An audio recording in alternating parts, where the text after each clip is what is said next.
baseball showcasing a decent swing at Brewers batting practice. Okay, Baker.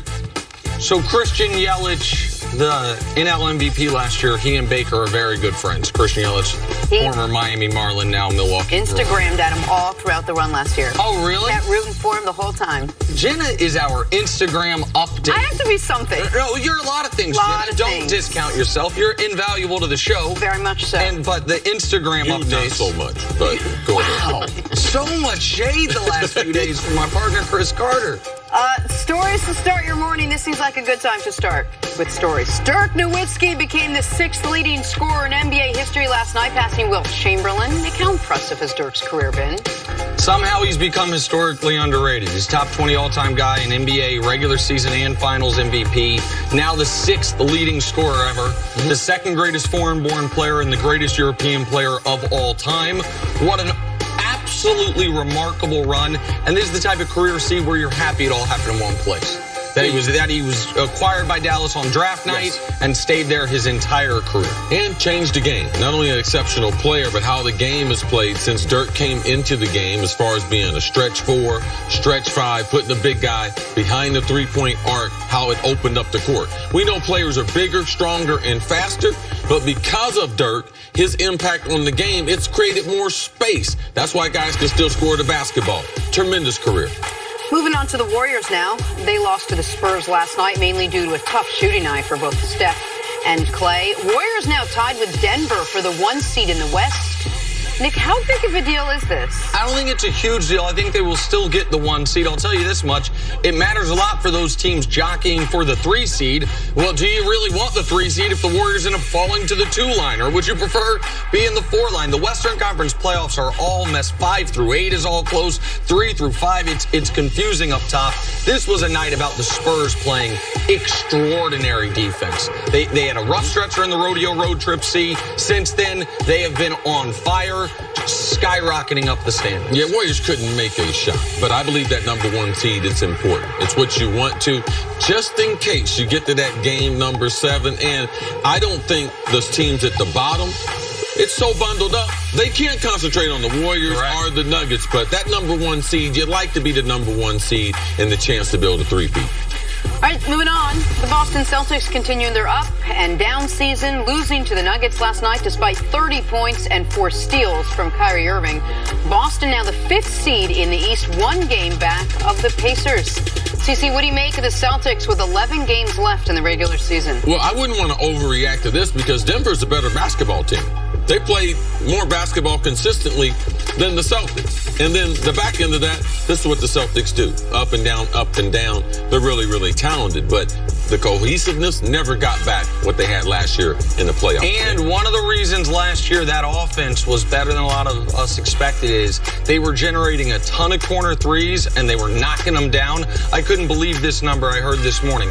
Dead last in the NBA in corner 3 percentage. That's supposed to be the most efficient shot in basketball other than a layup. Celtics can't hit them. And while the Nuggets have been better, this is a game on the Celtics home court the Celtics need where they're 4-point favorites, and the Nuggets were in control throughout despite Kyrie being excellent. Tough game for Jason Tatum. Gordon Hayward didn't play with the concussion. Tough loss for Boston that stifles some of their momentum.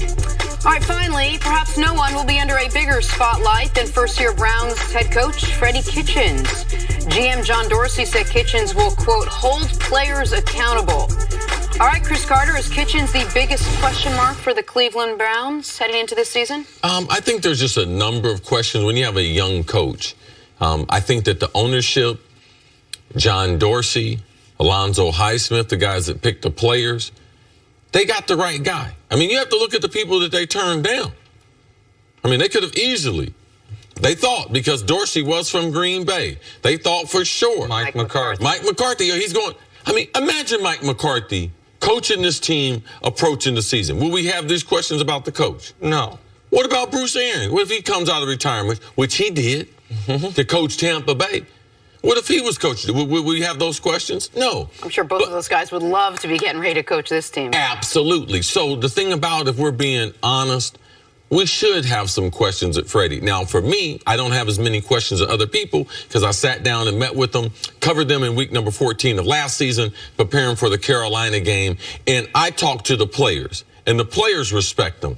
And John Dorsey, in looking for a coach, he wanted a voice that these young, up-and-coming players could hear. He didn't want an old voice. He didn't want someone who'd been in the NFL who he thought maybe there was a disconnect between their overall youth and what they're looking at compared to a young. And he had a lot of confidence in Freddie because put under the tremendous strain he was under last year, taking over for Hugh, Todd Haley out the door. It was like a coup in the building, but Freddie Kitchens won.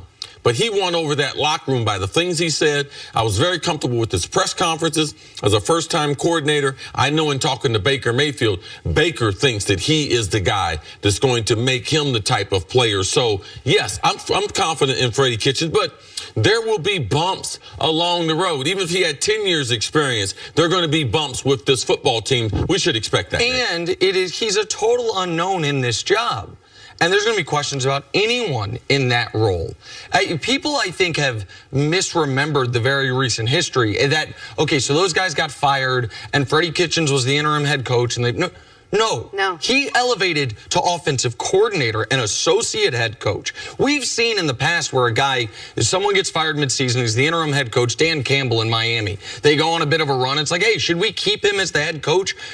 But at least you saw a few games of him doing the weekly press conference, holding the team meetings. That was Greg Williams' job.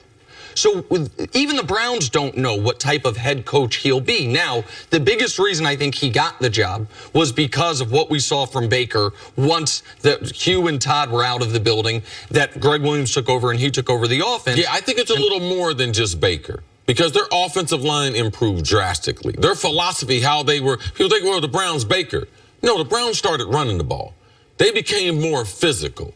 And he handled all the personality and all the heat that was coming with being bumped up from man, you're just a quarterback coach. Well, and the offense as a whole, no question about it. That's why he's there. Better. Yes. And Baker gave him the seal of approval. And Baker clearly wanted him as his head coach. The question for the Browns, and the thing that's in the back of Browns fans' mind as a concern is, was the reason the offense got so much better the addition or the subtraction?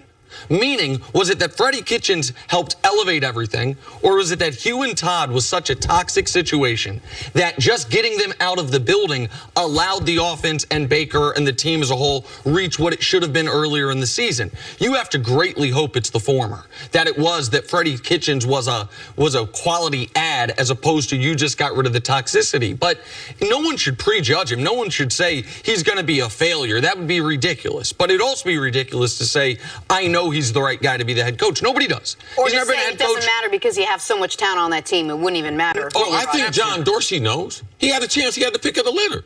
But the job was open all year. So there's no way you give that roster to a guy unless you have confidence in him. Now, we might not have confidence in him, but John Dorsey has 100% confidence that this is the next great young coach in the NFL. I'm certain Dorsey has confidence in him. Well, you said no one has. I said nobody knows. No. I think you can have confidence in a guy, but I don't think whenever you're making a hire, I think you go with your best bet, your gut, whatever it is, the one you're most confident in. But we would be lying. But it's not just a gut feeling.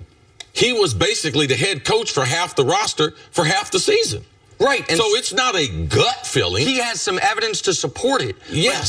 But he doesn't know, even when he makes that choice. If he would have hired Mike McCarthy, to your point, you would know the type of team, system, the organizational structure Mike McCarthy is going to bring. He went with a guy who he thinks has bigger upside, a guy who he thinks a better fit for this team, despite the unknown. Now, that might be a testament to what Freddie Kitchens has shown in the building, but he is an unknown, even to the guy who hired him in this job and to all of us, and we'll see over the next few years what type of head coach he is. All right, let's get back to basketball now. With this season all but over for LeBron and the Lakers.